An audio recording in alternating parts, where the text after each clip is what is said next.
Dear students, आज हम standard 10 की यूनिट नंबर 1.3 की जो पोएम है a basket full of moonlight, उसको समझने की कोशिश करेंगे। We will discuss about this poem.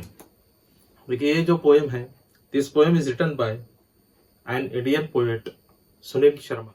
Sunil Sharma जो कि एक इंडियन पोएट है, उनके जरिए ये पोएम जो है वो लिखी गई है।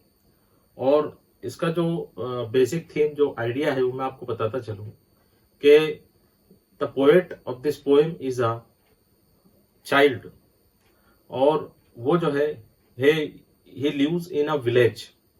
एक गांव की जो जिंदगी होती है, वहाँ की जो दिक्कतें होती है, जो प्रॉब्लम्स होती है, उसको इस पोएम में एक्सप्लेन करने की कोशिश की गई है। और basket of full of moonlight, जैसा कि इसका जो टाइटल है, इसमें बताया गया है कि जो मून लाइट है, चांद की जो रोशनी है, the poet is demanding and actually he is praying to the god. जैसे हम देखते हैं कि there are different gods of in different religions. अलग अलग रिलीजन में डिफरेंट गॉड्स होते हैं, जैसे सूरज है, चांद है, समंदर है। तो in a particular religion moon is also a god, उसको जो पूजा जाता है। तो मून से जो चांद की जो रोशनी है, उसकी जो लाइट है, तो एक जो बेबी है, एक बच्चा है, एक चाइल्ड है, जो प्रे कर रहा है उस मून से कि वो जो है उसको चांद की रोशनी उधार दे, उसे गिफ्ट करे, ताकि वो अपने गांव का जो रास्ता है, the path of the way to the city, उसको वो रोशन कर सके। क्योंकि गांव जो है वो it is far away from the city, and the people of the village daily go to the village for their daily earning. और जब वो वहां से वापस आते हैं तो उस वक्त रास्ते में अंधेरा होता है, they face different types of difficulties. तो देखिए, ये पोएम को हम समझते चलते हैं। ये बेसिक आइडिया आप जो अपने माइंड में रखिए। The first stanza of the poem, the poet says, O moon give me moon light, basketful or two basketful with seeds of moonlight. In the first stanza of the poem, the poet is addressing to the moon. Moon से वो address करते हुए कहता है, oh moon give me moon light. Moon से वो कहता है कि मुझे मून लाइट अता कर, मुझे चांद की रोशनी दे। Basketful or two basketful, and how much moon light he is demanding, basketful or two बास्केटफुल। सिर्फ जो है एक या दो बास्केट भरकर, टोकरी भरकर वो जो मून की लाइट है, चांद की रोशनी, वो जो पोएट है वो डिमांड कर रहा है, मांग रहा है मून से। With seeds of moon light, किस चीज के डिमांड कर रहा है? सीड्स ऑफ मून लाइट, चांद की रोशनी के जो बीज हैं, जो सीड्स हैं, वो चांद से वो डिमांड कर रहा है, मांग रहा है, तलब कर रहा है। In the next stanza, from the city to my village, on the side of the path, I want so many small moons of light. The whole village goes to the city daily to work. It becomes dark on its way back, as my village is quite far. The route is tough and full of snakes and scorpions. Neither bus nor cart plies. When my father returns home, I am asleep. The poet says, from the city to my village. From the city to my village, यानी शहर से जो poet का जो गांव है, वो जो बेबी है, जो चाइल्ड है, उसका जो गांव है, on the side of the path, path means way, रास्ता, उसकी जो साइड, उसके जो दोनों किनारे हैं, I want so many, so SOW, so का मतलब होता है बोना, so many, मैं बहुत सारे, वो जो बीज है, वो जो सीड्स हैं, जो डिमांड कर रहा है मून से, वो बोना चाहता है। Small moons of light, small छोटे छोटे मून्स ऑफ लाइट, चांद जिससे कि रोशनी फूटती है, ऐसे वो मून्स जो है, जो रोशनी प्रोवाइड करे, वो बोना चाहता है। The whole village goes to the city, और उसका रीजन क्या है? द होल विलेज, पूरा गांव, गोज टू द सिटी, वो शहर की तरफ जाता है, डेली, रोजाना, फॉर व्हाट, टू वर्क, काम करने के लिए, डेली अर्निंग के लिए रोजाना जो है गांव के लोग शहर की तरफ जाते हैं. It becomes dark on its way back, and when they return back to their home, their village, it becomes dark. वो जो पाथ है, वो जो रास्ता है, वहां पर बिल्कुल अंधेरा हो जाता है. It becomes dark. As my village is quite far, काफी दूर, क्योंकि जैसे कि उसका जो विलेज है, as his village is quite far, काफी दूर है, from the city. The route is tough and full of snakes and scorpions. एक तो डार्कनेस होता है और उसके अलावा क्या है, द रूट इज टफ, रास्ता बहुत टफ है, डिफिकल्ट है, full of snakes and scorpions, and the way is, the path is full of snakes and scorpions. snakes सांपों से, scorpions बिच्छुओं से, यानी जंगली जो ऐसे कीड़े मकोड़े जानवर होते हैं जो कि हार्मफुल होते हैं, जहरीले होते हैं, पॉइजनस होते हैं, उससे वो रास्ता भरा हुआ है.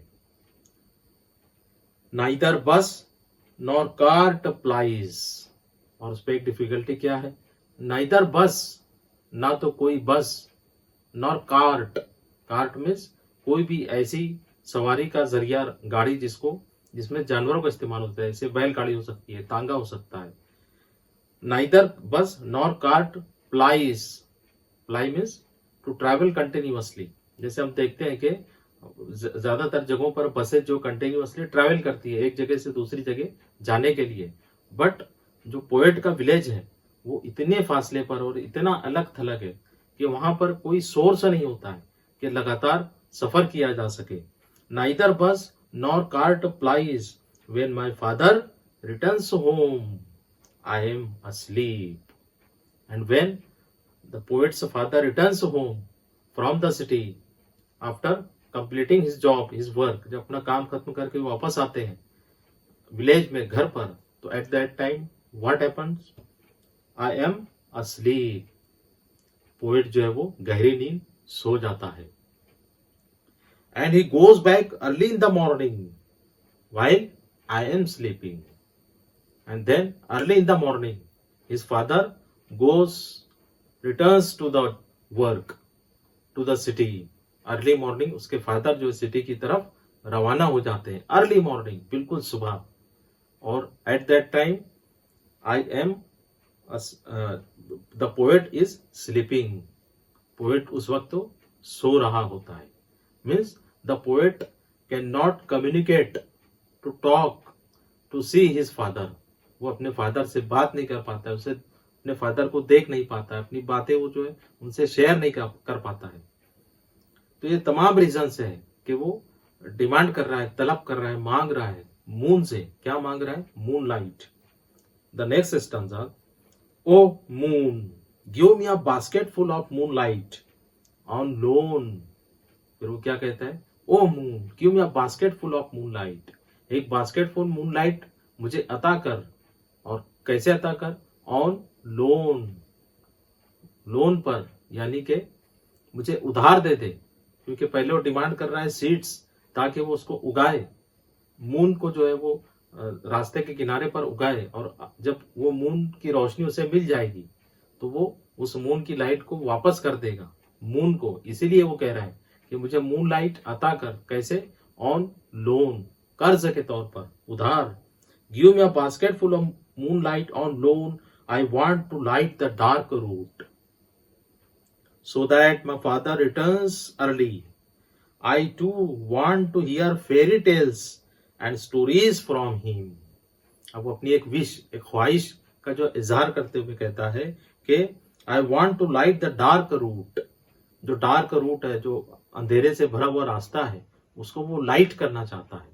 लाइट का मतलब होता है रोशनी. यहाँ पर ऐसा वर्ब इस्तेमाल होता है, मीन्स रोशन करना. तो वो उस रास्ते को रोशन करना चाहता है. So that, ताकि, क्यों, उसकी वजह क्या है, so that my father returns early, उसके फादर जल्दी घर वापस आ सके, from the city. I too want to hear fairy tales. Why? Because I too want to hear fairy tales, मैं भी फेरी टेल्स परियों की कहानियां सुनना चाहता हूँ। I too want to hear fairy tales and stories, और कहानियां फ्रॉम हिम, उनसे, अपने फादर से, है ना। क्योंकि देहातों में अक्सर जो है, और आज से कुछ सालों पहले भी हम देखते थे कि जो स्मॉल बेबी छोटे बच्चे होते थे, they like to hear stories और fairy tales from their grand parents, from their parents. तो यहाँ पर जो पोएट है वो भी अपने फादर से फेरी टेल्स, कहानियां, स्टोरीज सुनना चाहता है। और अगर उसके फादर जल्दी आ जाते हैं घर, तो वो उसकी जो ये ख्वाहिश है, विश है, वो जरूर पूरी हो जाएगी। Therefore he wants to light the path, जो पाथ है, जो रास्ता है शहर से गांव की तरफ आने वाला, उसको वो रोशन करना चाहता है, ताकि उसके जो फादर है वो अर्ली अपने घर पर वापस आ सके। O moon give me a basket full of moonlight, ऐ चांद मुझे बास्केट फुल ऑफ मूनलाइट अता कर। I want to sow seeds of moon, मैं मून के जो सीड है, बीज है, वो बोना चाहता हूँ। On the side of the path, रास्ते के दोनों किनारों पर। तो देखिए यहाँ पर जो पोएट है, एक्चुअली ये एक प्रे है और इसमें एक मैसेज है। तो ये जो रास्ता है, दरअसल ये हमारी जिंदगी का रास्ता है ना, जिसमें अंधेरा होता है, डिफिकल्टीज होती है। तो यहाँ पर पोएट जो गॉड से प्रे कर रहा है कि उसके अंदर ये एबिलिटी, ये खूबी पैदा हो कि वो उस रास्ते को रोशन कर सके, यानी वो कुछ ऐसा काम करे कि जिससे जो है हर तरफ रोशनी हो, लोगों की मुश्किलात दूर हो। So this was the poem. इसको आप अच्छी तरीके से पढ़िए, समझने की कोशिश कीजिए, इसमें दी हुई एक्टिविटीज को हल करने की कोशिश कीजिए, and specially write the appreciation of this poem. अब नेक्स्ट सेशन में हम दूसरी पोएम को समझने की कोशिश करेंगे। Till then, good bye.